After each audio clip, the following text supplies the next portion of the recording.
All right, so I'm going to talk to you guys about where to mount your cell phone for your MK. Is this an MK5 or MK6? I guess they both would be the same.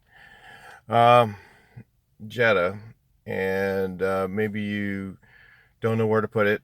Uh, you know, I found that if it's in the vent, the air conditioning in these things is already so poor in the summer here that having anything blocking the vent would be pretty bad for you mounting your phone. And like there's no level surfaces here, which would be great if you could get it to be right here, would kind of be pretty good, but you kind of block the speedometer a bit and your volume knob on your radio.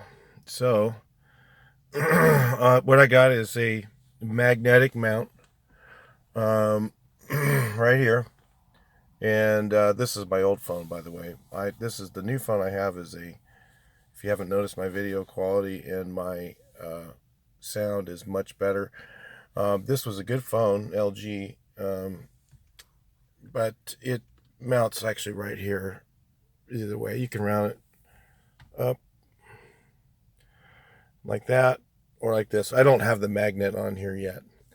So, but the reason I put it there is because, when I drive, a lot of times I'll have my knee rubbing against here, if you haven't noticed, when I'm driving. And it still doesn't conflict with that. I can have it straight up and down to use my GPS and stuff like that.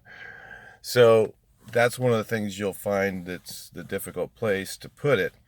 Now, the type of mount that I got is this is a sticky pad, and then this is a magnet. And my new case, in fact, if you look for one, you can find a case that actually has a magnet right there on the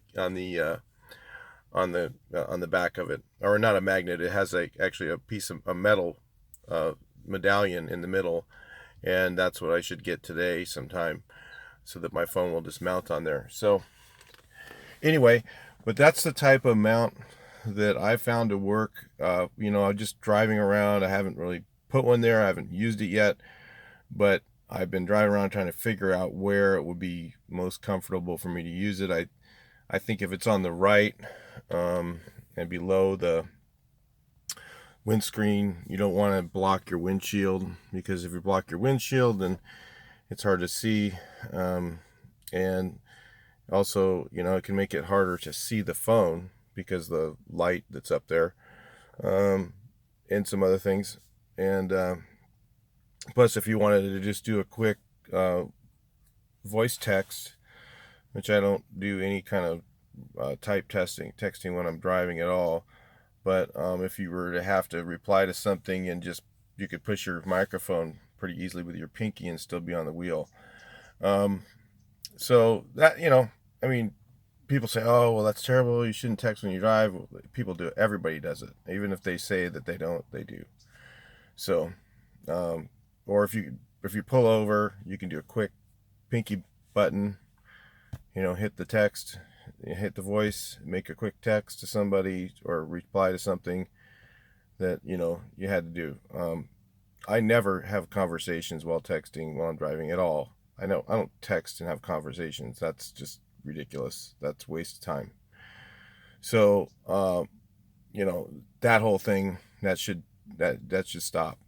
Having a big long conversation going back and forth. Call them on the phone, for God's sakes. I mean, if you're gonna, if you're gonna just punch a text out and say, hey, I'll be there in 15 minutes, that's one thing, but sitting there going back and forth arguing over something, over a text, for God's sakes, just, you don't need to do that while you're driving. There's no need to. But anyway, that's the whole reason for me mounting mine here. Might want to check one of these out. They're like $10 on eBay for this one. They also sell them for, I don't know, $12 at O'Reilly Auto Parts. One similar to this, basically the same thing. Anyway, that's where I found the best place to mount my phone. Talk to you in the next video.